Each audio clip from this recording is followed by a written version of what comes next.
In this section of the Chatbot project, we are going to build our chatbot. As you can see, the labels and the questions for each category have been created. This is the Netflix example. So I have 5 questions for company, 5 questions for history, 5 questions for media, 5 questions for cost, and 5 questions for competitors. Once you have completed your 5 categories with a minimum of 5 questions inside of each category, you will click back to project, and then you will click Learn and Test. Inside of Learn and Test, you'll scroll down, and in this blue button, it says Train New Machine Learning Model. You'll click that. This will take a few moments to train, so you'll just wait for a few minutes. You will see your page refresh, and in this area where it says current model status available, that means your model is trained and we are ready to move on. One thing that is recommended but is not required is that you test your model before going to create your chatbot. In this area right here, it says try putting in some text to see how it's recognized based on your training. Let's try some questions. So my first question is, what is Netflix? And when I click test, it will tell me what category it thinks that question should be answered from. It recognized my question as company. So my next question is, can I watch movies on Netflix? And if this is correct, this should come from the media category. And it recognized it with 91% confidence from media. We'll try one more. So the question is, can I buy something other than Netflix? This question should come from the competitors category. Let's see. And it recognized it with 88% confidence as competitors. So that's good. It shows that my model is working. So what we'll do now is we'll go back to the top and we'll click back to project. And this time we're going to click the last area, which is make. Inside here, we'll go to Scratch 3 and we'll click open Scratch 3. Here we are in Scratch, and a couple of things we want to note. First of all is this Scratch website is not the same as the Scratch website that we normally use. So it's important that you access Scratch from the Machine Learning for Kids website.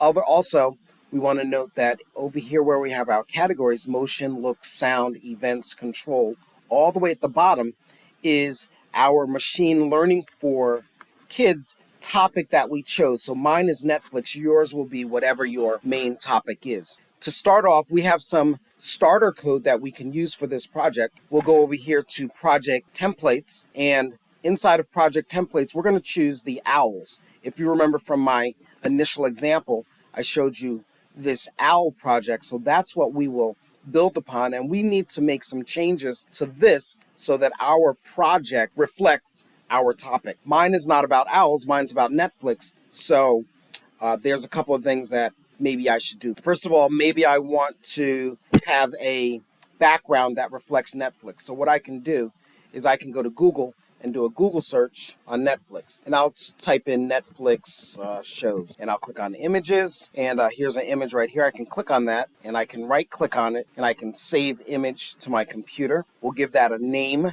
And it's important that you know where you're saving your project. Mine is in this folder that I've created, but you might want to save yours somewhere where it's easier to locate, like maybe your pictures folder. And I'll click save. I still have the owl. Do not delete this owl because all of this starter code is attached to that owl. So don't delete the owl just yet. Maybe we'll add another sprite, someone that will talk, and I'll just grab this sprite right here, Abby. And so now I have my owl and Abby. And what I'm going to do is I'm going to click on this owl, and all of this code from the owl, I'm going to drag it so that it goes over to Abby. So if I put it over Abby, my box there for Abby turns blue and it shakes a little bit. If I let it go, that code should be with Abby. So let's click on Abby and see, yes, I have that code. There's some more code, and we don't have an owl, so we don't need the owl's mouth to open or close and things like that. But let's copy all of that code to Abby also. That way, in case we need it, or in case you want to create some special effects for your chatbot, you can grab some good ideas from here. So let's see if we have this. If I click on Abby, do I have all of that code over here? When I receive speak, I have that. Define animate owl, I have that. And when green flag clicked, animate owl. So I have all those. And like I said, I really don't think I need them, but I have them, and I'm just going to move these all the way to the bottom and out of the way. I'm going to click on my owl again, and I don't think I need this owl anymore, but I don't want to make a mistake and delete the owl, and then I realize that there might be some more code hidden in here. So what I'm going to do is I'm going to grab an event, and I'm going to grab when space key clicked. I'm going to change that to D for delete, and I will click on hide. I'm just going to duplicate that code, and I'll say when R will be for reappear, when R pressed, show. So now I can get rid of that owl by pressing the D key. So now my owl is gone, but if I need to get that owl back, I can just press on R, and he comes back. And we'll work on Abby. So I'll click on Abby, and let's change this background. So I'm going to go over here to where it says stage, and all the way at the bottom it says choose a backdrop. And I'm not going to click there, but I'm going to move my mouse up to this upload icon, and I'll click there, and it goes over to that folder where I have that Netflix background. Now, you might have to look around. Remember, it's important that you know where you save your picture. I recommend you save it in your pictures folder, but I'll click on that picture and I'll upload that to my backdrop, and now I have that picture. Now that picture is not filling the screen, so what I want to do is I just want to adjust that so that it fills the screen. What I'll do is inside of the backdrops drawing area over here, down all the way at the bottom it says convert to vector. So I'll click on that, and now I should be able to click on this picture and resize it so that it fits the screen. That looks pretty good like that. And doesn't look too bad, and I still have Abby here mixed up with these guys, and so now I am ready. So I'll click back on code. So here's the code that we're going to be using. What's important is, remember, I didn't delete my owl, so it's important that I program Abby and not the owl. So it's important that I have Abby clicked on, and we need to make some changes to this code over here. The code should say, when green flag clicks, set owl says to hello, would you like to know anything about owls? Forever broadcast speak. Ask owl says and wait, set owl says to sorry, I haven't been taught anything yet. So what does that look like? If I click on the green flag, and I'll just type in hello. It says sorry, I haven't been taught that yet. So that's what our code does so far. So let's go back and make the necessary changes that we need. I'm going to click on the stop button. The first thing is we need to change this owl says. I have Abby here, so I'm going to change that to Abby says. To do that, I'm going to go over to the category section, motion, looks, sound, all the way to the orange category, which is 1, 2, 3, 4, 5, 6, 7, 8. Variables, and I'm going to click on make a variable, and I'm going to call my variable Abby, because Abby is who I have speaking. Whoever you have speaking, you can name it whatever you want. So there. So now I have Abby, and if we look at my screen here, it has Abby up here. I don't want that there. So what I'm going to do is right here in the scripts area where it says variables, I'm going to uncheck Abby so that goes away. Now where it says set owl says to, I'm going to change that to set Abby. Set Abby to hello, would you like to know anything about owls? I'm going to change owls to Netflix, because that's what my chatbot is about. We'll go down, it says forever broadcast speak. This broadcast speak is specific for that owl and the animation effects. So I don't think we're going to need this. I'm not going to delete it, but I'm just going to move it out of the way and just push it down to the bottom down here for now. We'll go back, pop the rest of this back inside of that forever loop. And right here where it says ask owl says and wait, we're going to get rid of that owl says, and we can just delete that because we could always grab more right here. We'll grab Abby and we'll pop in ask Abby and wait. And right here where it says set owls says to sorry, I haven't been taught anything yet, we'll change that to Abby also. The next thing we want to do is we want to go to the control category. That is 1, 2, 3, 4, 5. Once again, a little bit lighter orange. And we're going to grab the fourth block, 1, 2, 3, 4, if then. The next thing we'll do is we'll go to the operators category. That is 2 below control, and it is green. And we'll grab the 8th block, 1, 2, 3, 4, 5, 6, 7, 8. If then, and this says blank equals 50, we're going to pop that in right here after the if, but before the then. And that 50 we don't need, so we'll just delete that 50. The next thing we'll do is we will go to the category. So my category is Netflix. I'll click on Netflix, and I'll grab the first block, if recognize text label, and I'm going to pop that into the left side of the equal sign. So now it says if recognize text label equals blank, then we'll go back to variables, and we will grab the set Abby, or whatever your whatever you named your sprite. I'm going to set Abby to 0. We'll leave that like that, and then we'll go to the sensing category. That is the sixth 1, 2, 3, 4, 5, 6, and the sixth block 1, 2, 3, 4, 5, 6 is that little answer nugget. We will pop that in to where it says recognize text answer label equals, and that's blank right there. What we want to do now is this if conditional. We want to copy this for the number of categories that we have. We all should have 5 categories. We've already created one if block.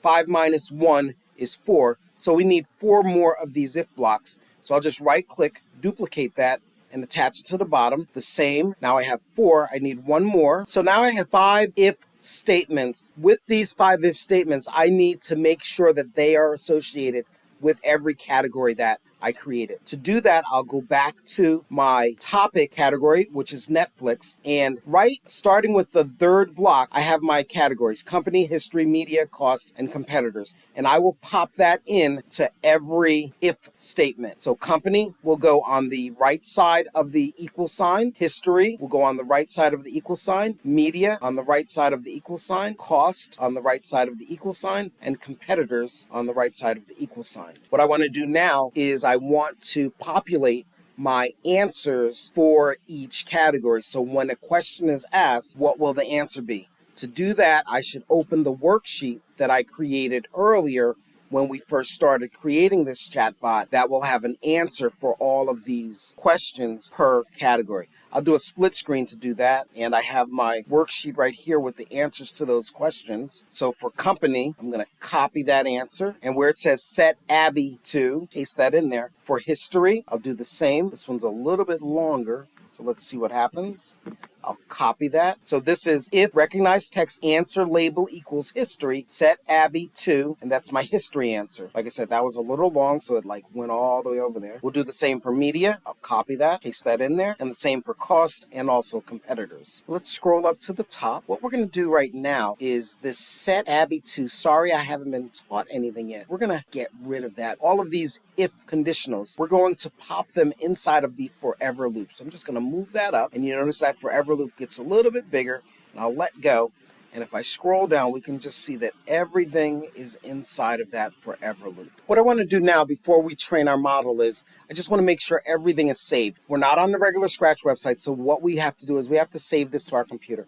I'm going to call this Netflix Chatbox. I'm going to save it to my computer, so I'll click File, Save to your computer, and click Save, and that's saved. With that saved and my OWL category there, it's safe now to delete this OWL, because if I do need it back, I can always upload it. What we want to do is we have this when green flag click set Abby to, but we also with our OWL, when the green flag is clicked, the OWL will respond also. So we need to delete this OWL. So let's test this out and see if it works. We'll click on the green flag. Hello, would you like to know anything about Netflix? So I typed in what is Netflix, and we'll click on the blue check or enter. It says Netflix is an American subscription video on-demand, over-the-top streaming service and production company based in Los Gatos, California. So it correctly identified that my category was from company. Let's see if I ask how much does Netflix cost. Or I'll type in how much is a Netflix subscription. Netflix has plans that cost from $9.99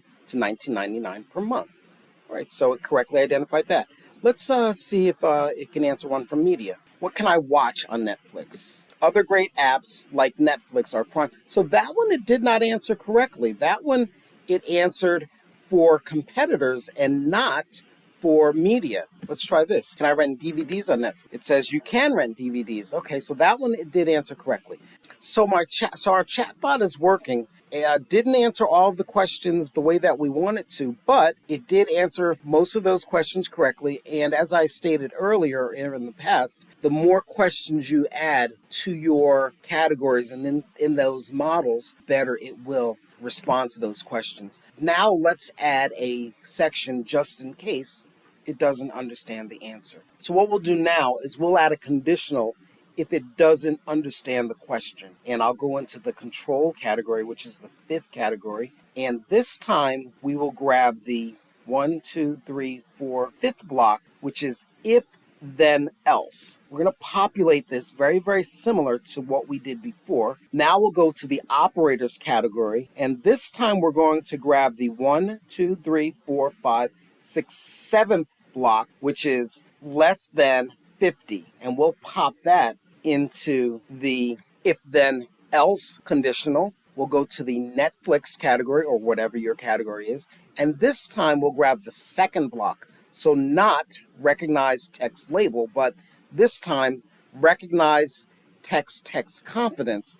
And we'll pop that on the left side of the less than statement. We'll set this 50 to 70, go to variables, and add this set Abby to 0 right under that if, and I'll type in something like, I'm sorry, but I don't have an answer for that question. Please ask another question. Now what we're going to do, we're going to take all of these if statements that we typed before, and these statements we're going to pop in under that into that else block. So now we have if recognize text confidence is less than 70. I'm sorry, but I don't have an answer to that question. And then in the else, we have all of those if statements that I previously created.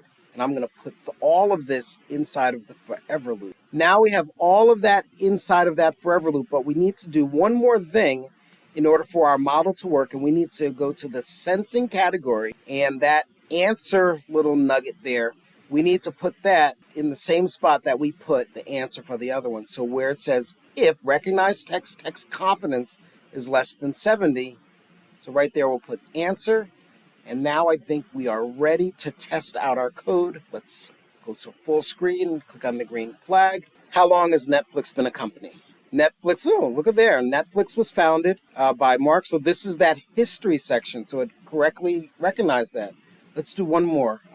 What else can I watch if I don't like Netflix? Other great apps like Netflix. Oh, so it answered that correctly also. Let's answer a question that it should not know the answer to. So my question is, who won the Super Bowl last year? Let's see what we get. I'm sorry, but I don't have an answer for that question. That is your chatbot. Once you are done, you need to save this to your computer. I recommend that you also upload it to your Google Drive. That way, if anything happens on your computer, then if it's on your Google Drive, you could always download it back to your computer and then upload it back to this Scratch website. So I'll show you how to do that. I'll click File, Save to your computer. There it is. I've already saved it, so it's asking me, so it's actually giving it another name. But I'm just going to overwrite that. I'll click Save, and yes, I do want to replace it. And I'll go to my Google Drive. Then from Google Drive, I'll click New, File Upload, and it goes right into that folder. Yours might not, so it's important that you remember where you save your work. I'll click on that project. I'll click Open, and now that is uploaded to my Google Drive. Once you're done with this, you'll turn this into Google Classroom. Inside of Google Classroom, you'll just go to that assignment, my chatbot. We'll click View Assignment. You'll click Add or Create. And remember, I put that in my Google Drive. If you didn't put in your Google Drive, but I recommend that you do. If you didn't, you'll just click File, and you'll browse on your computer and find it on your computer. If you did put it in your Google Drive, then you'll just click Add or Create, Google Drive, and you'll look on your Google Drive. It will look like this. It will not look like picture. It will not look like your project. It will look like this, and it may look incorrect, but this is what you want. It will be your project, and it will have a extension .sb3, and you'll click Add and then click Turn In. If you have any questions, send me an email or a comment in Google Classroom.